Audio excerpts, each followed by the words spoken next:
Recently, there have been several posts on tabs and emacs, and almost inevitably in the comments there are several questions that come up. One of them is, do you really use this? Don't you just use switch buffer anyway? And often the second question variant on this is, hey, I have 100 buffers open. Is this really useful? This only work if you have like 5 or 6 that can kind of fit. So I thought I'd make this video just to describe, well, how do you manage things with tabbing, and how this really works, and why it actually is really useful, at least for me. Um, First of all, just kind of talk about what are the benefits of tabbing in general. Why do this?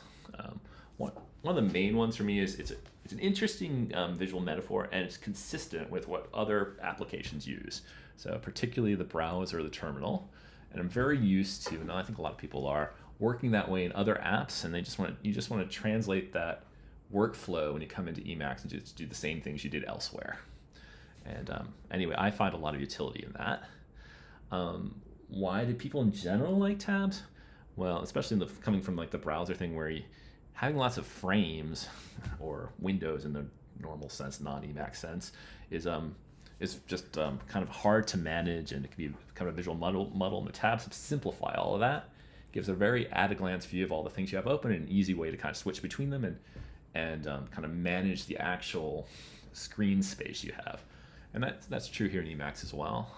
It's also an easy way to save Windows state.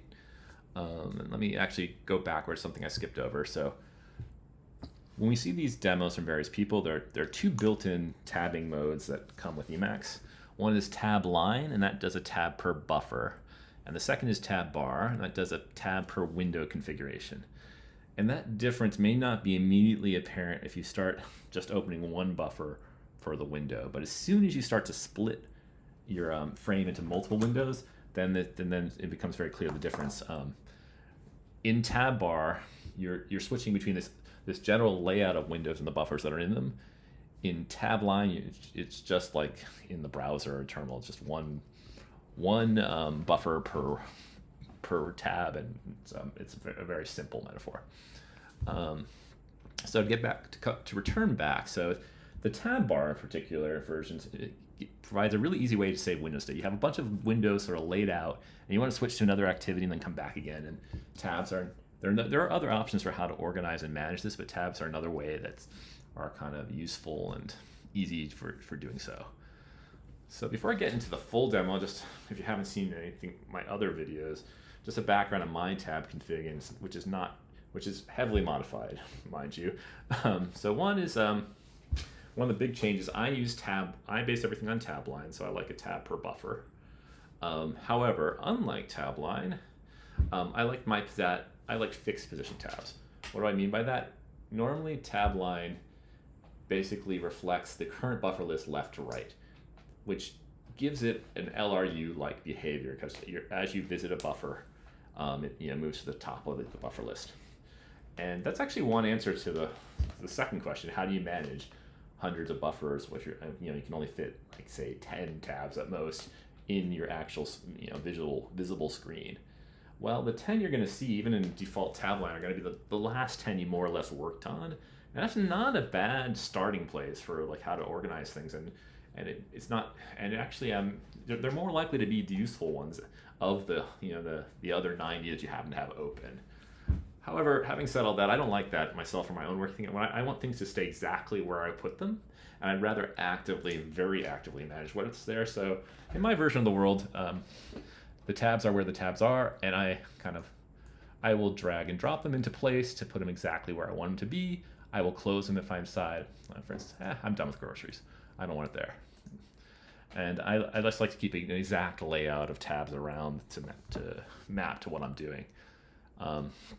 Second way this is going to differ from built-in tab line is that I've integrated some of the tab bar functionality into my version. So it's in 2 places actually. One is off here in the grouping filters. I call them views, which are basically a named set of window configuration. And in this case, I have 4 views set up.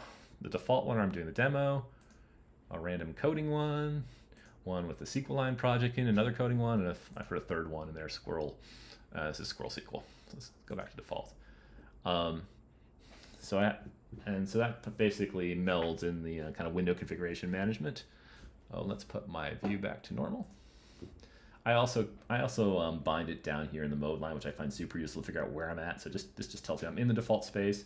As a matter of fact, I can click on it to switch things around. So here, let's go back over to squirrel, SQL line, code, and then back to default. And I actually find switching by clicking on the mode line indicator to be turns out I like that the best when I just see what I'm actually doing. So I use that as my sort of go-to mouse motion, as opposed to going over here and looking at the views and switching that way, but they are both available. And finally, the other thing which I've built in, which is also an extension on the existing tabline functionality, is grouping. So built-in tabline does have a notion of grouping, which is done by mode. So like you can see this here, like when I put in the filter mode on, I can see everything, this message, well, only messages, all the list files, all the markdown, all the org.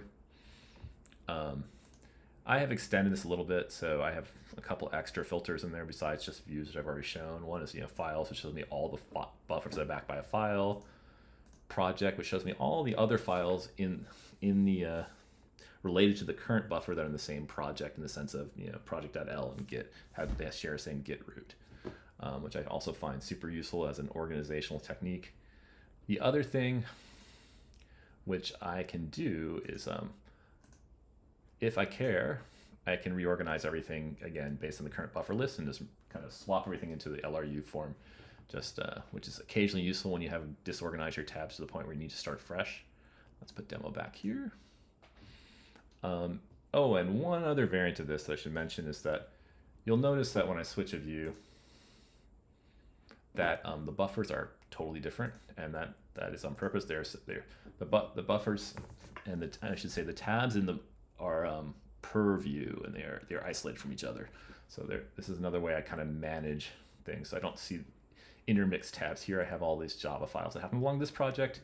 I do not have any of that org or markdown that happen to be back over here in my default guy. All right, and filtering is definitely one of the ways in which you deal with, at least I deal with, lots of files. I aggressively apply filters as needed when I'm trying to find or organize things. So how does this actually work? And a little more demoing here. I tend to set up a view per larger activity I'm working on. So as you can see here, default's the one I start with. That's where I tend to have org and markdown and just regular files I'm writing for. And then I'll set up one view typically for a project, and then project.l sense, which you've seen before. I just set up some sample ones and some public domain projects around. And again, this integration with project is really helpful.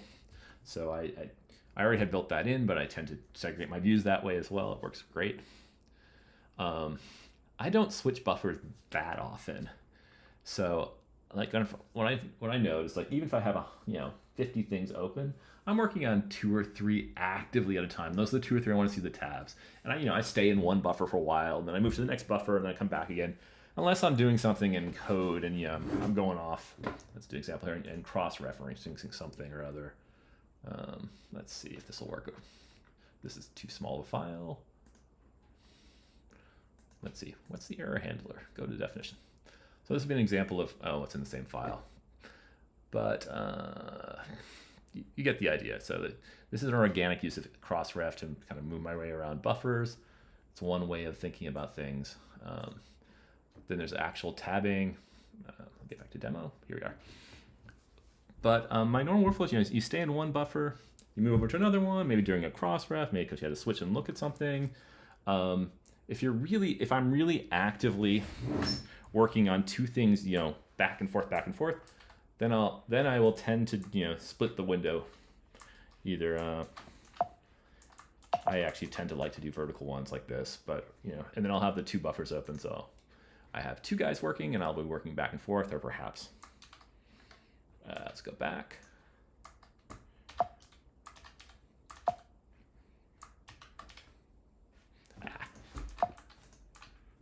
Hang on a sec. All right, let's go back here.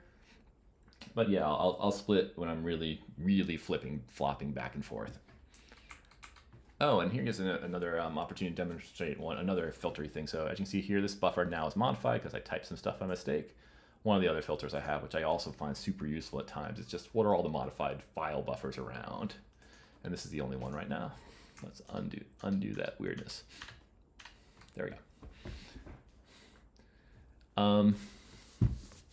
The other thing which I do is like, so if I have like an ad hoc sort of config file, like say like an SSH key file or something, or there, I'll still do that in just using terminal emacs, not this GUI one, and I'll just on demand and just fire one up to just do a very quick edit into a config file because I'm usually already in a terminal when I'm doing that anyway, so that's another piece of my normal workflow. And as I mentioned before, even with many files open, I'm only active on a few at a time. I think this is actually true for most people. It'd be very hard to have 100 files open to be actively using all 100 all the time. That's a very odd, fragmented, and not particularly human usage of files. We really can't multitask that well. At least most people can't. And the other thing, which again, as I mentioned before, with my fixed order buffers, I actively manage my buffer lists and my tabs, and I'll close things a lot when I'm done with it to keep things manageable. It's like I'll see here like, oh, I'm not using test.html anymore. I will close it.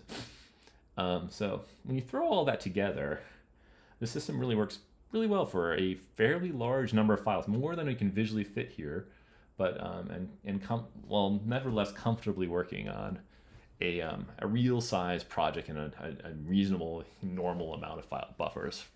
So anyway, I hope that answers the questions for those of you who are who are not tab users about why in the world the rest of us are crazy in doing this.